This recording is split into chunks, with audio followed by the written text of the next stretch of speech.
So you're ready to finish your table, you think? Let's talk about that.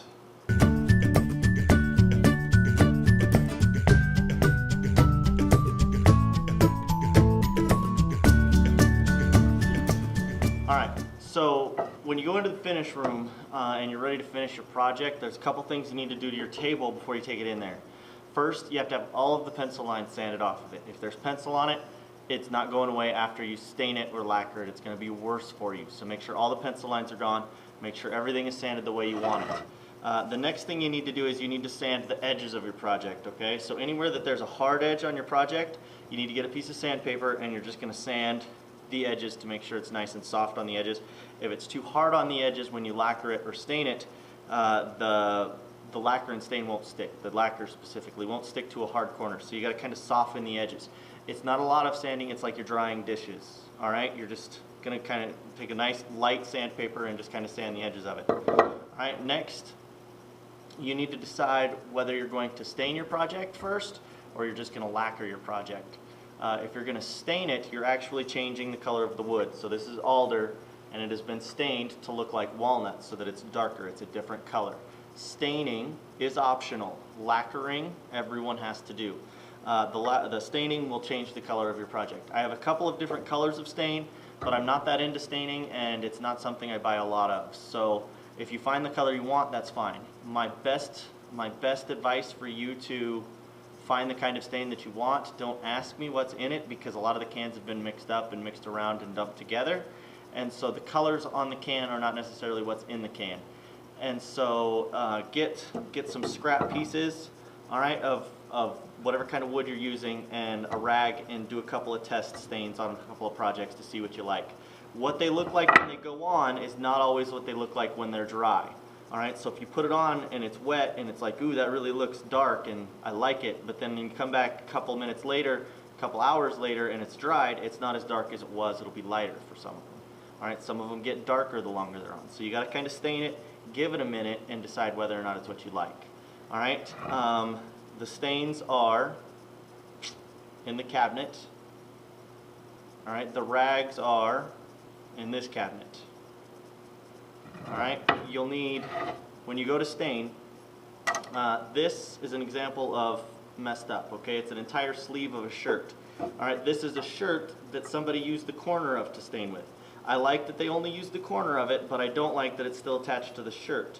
All right, this rag is too big. All right, an appropriately sized staining rag is about that big, okay?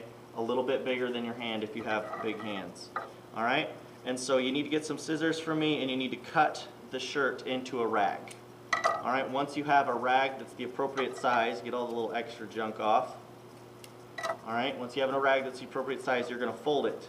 All right, and the reason you fold it is so that you have a nice clean edge, like as if you were using a paintbrush. All right, we're not washing the stain on, we're putting the stain on. And so you get a nice edge that makes it nice and easy to put the stain on. You dip it in the can of stain after you've stirred it up. All right, and you're going to go with the grain as you stain. All right, now putting the stain on is easy, and it's easy to make a mess because it goes a long ways. Room is a mess because people use too much stain. So you put the stain on, and after you've got the stain on, then you're going to find a clean part of your rag or another clean rag, and you're going to wipe off the extra. All right, if you get extras on the edges or anything like that, you're going to have to sand it off later. So make sure you get the entire project. Once you start a side, you have to do the entire side. All right, so you're going to put the stain on, and then you've got to wipe off the extra stain. If your project has routering on it, that's going to be a difficult spot to stain, and it's really difficult to get all the extra off. All right, but make sure you put the stain on your project nice and neat, and then you go through and you get off all the extra. It might mean that you have to put on 2 coats of stain, but it's better to do 2 light coats of stain than 1 coat that's too much. All right, this board right here probably has too much, but it's also a little bit due to the fact it was never planed before it was stained. All right, and so the stain is on it really thick, and you can smell the stain on it and everything, and that's really not, that's too much. It's not what you want. All right, now that's how to stain, and that's where the stain stuff is. Staining is optional. It'll add a little bit to your project because you have to wait for the stain to dry. You can only do 1 coat of stain per day. If you do 2 coats in the same day, it's just 1 big coat, not 2 small coats. So you have to do one coat of stain per day. Or if you came in and you were in first period and you did a coat during first, you could come in after school and maybe do the 2nd coat if you really wanted to hurry through it. all right? But you've got to give it plenty of time to dry in between, and we never lacquer the same day that we stain. So if you put that second coat of stain on, or your first coat of stain, and you're like, I think it looks good, you can't lacquer that day. You have to give it a day to dry. You got to give it a chance, all right? Okay, be sure you keep staying off of the other people's projects, and make sure you close the can when you're finished. If the can stays open, the stain goes bad and nobody else can use it. They run about $50 a can for the dark stuff. So please close the can. If a whole can gets open, a whole can goes bad, and that's $50 down the drain that we can't get back.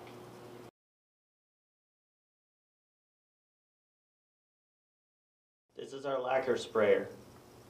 It has two important switches. First, the knob on the front in the horizontal position is for when you're spraying. It builds up pressure. It's not an air compressor because it doesn't use air. It's more like a super soaker, and you pump up pressure in the lacquer. When the switch is horizontal like this, it's in mix mode, and the machine will mix the lacquer for you, but there's a stir stick in the lacquer can so that you can stir it up manually. It's faster that way, and the machine's getting kind of old, so that's the preferred method.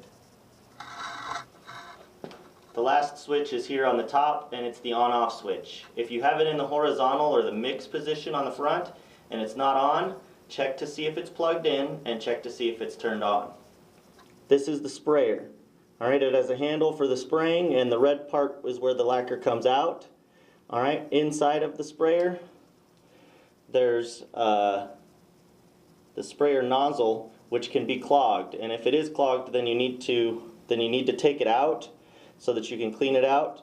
Occasionally we need to put the lacquer gun in lacquer thinner so that we can have it cleaned out and it'll spray better.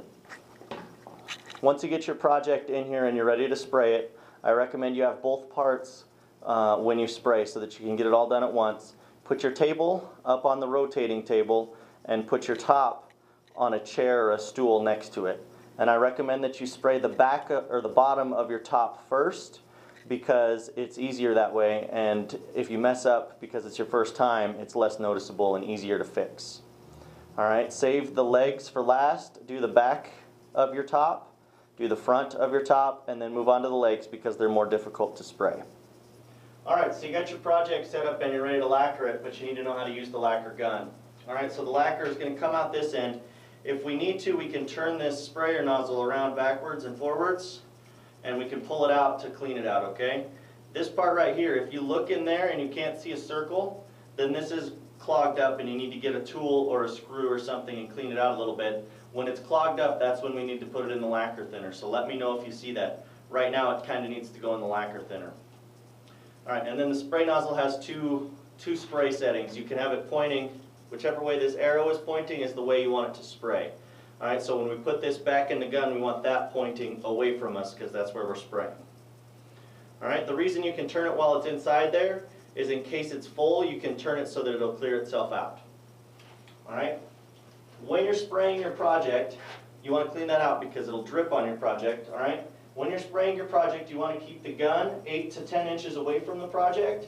You want to keep the angle at 90 degrees and you want to move with the gun. You don't move your arm and spray back and forth, you move with the gun so that the whole thing sprays nice and consistent. You spray off to the edge, you start off the edge, and you spray all the way off the other edge. Alright, up here, start off the edge, and you spray all the way off the other edge. You don't want to start right on the edge of your project because you'll put a big glob of lacquer right in one spot. So we want to make sure we start off and all the way across. Alright? You'll work in sections because the sprayer will cover about 4 inches each spray. So you'll start up here, spray across, come down, spray across, alright, and that'll cover the skirt pieces. When I spray the legs, they're a little different. I'm going to go vertically, so I'm going to start at the bottom or I'm going to start at the top, and I'm going to try to spray 2 sides at once. So I'm pointing straight on at the angle, and I'm going to spray both sides. So it'll be spraying down or spraying up. Alright, then turn it, hit the other 2 sides. Alright, the next leg, okay, and so on, all the way around. The table swivels so you don't have to walk around it. You need to spray inside your project at least once. You need to spray the back of your top at least once. Everything else needs 2 coats of lacquer. Alright, in between coats of lacquer, you need to scuffy sand. This is what the scuffy sander looks like. It's a small square sponge. It's sandy on one side and it's got print on the other side. The other side is just a sponge. That's not for sanding. All right, the other side has the sandpaper. It's a very fine, it's labeled super fine grit. All right, if you use regular sandpaper after you've lacquered, you're going to have to re-lacquer. And before you re-lacquer, you have to sand off all of the lacquer you've already put on. It's a horrible thing and you don't want to go down that road. All right, so after you've put on your first coat of lacquer, you're going to take the scuffy sander and you're going to go over your project, the entire thing, about like this, where you're just barely sanding anything. You don't have to sand a bunch. It's going to make some fine white dust, all right, and it's going to get all over the sandpaper as well. All right, just kind of tap the sandpaper off as you're going. But if you feel your project before you sand it, there'll be a little rough, it'll be a little bumpies, all right? And that's just the lacquer that hasn't laid flat. And so you go through with the sander and it knocks off all the extra lacquer that's sticking up. It'll make your project smoother, a lot smoother, and it'll make the second coat go on better if you take it off. Because if you don't scuffy in between, it just makes it worse, all right, because more lacquer stands up. So you scuffy sand in between, all right, it should look like this. All right, and that's it. You do everywhere. All of the legs, all of the skirts, all of your top, all of the edges.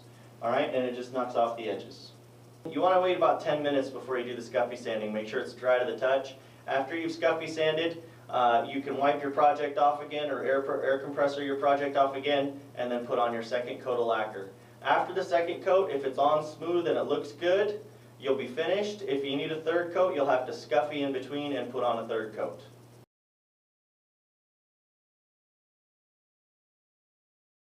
Okay, once you finish your project, you've got it all lacquered and everything, you're ready to put the top, attach the top and the legs together. You need to get out a carpet so that you don't scratch your nicely lacquered top. You need to get a drill with the pocket hole, screwdriver, all right, and you need to get yourself enough screws to fill all the holes on the bottom of your table. All right, you're going to take your tabletop, put it good side down on the carpet, get your legs, put them on your table. All right, get yourself a ruler and center it up left to right, front to back. It might help if you grab a friend. They can help you, but you get it centered up. Make sure it's the same on all the sides. And then you're going to put your screws in the holes along the back side.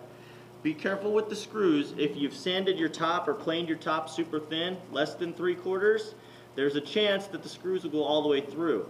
And if that's the case, we need to take special care. All right, ask for my help with that. If your top is 3/4 of an inch or bigger, you're going to be fine. The screws won't go all the way through. You can put those in yourself. Make sure you don't make any pencil marks on the outside. If you're going to make any pencil marks for centering your tabletop, make them on the inside where nobody will see them. It is pretty helpful if you center it left to right first, and you make a little pencil mark along the inside of the skirts, and then you center it front to back, and you make a little pencil mark there.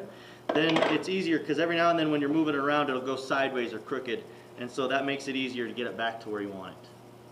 All right, after you've put your table together, get a picture with it, make sure you've paid your lab fee, and you can take it home.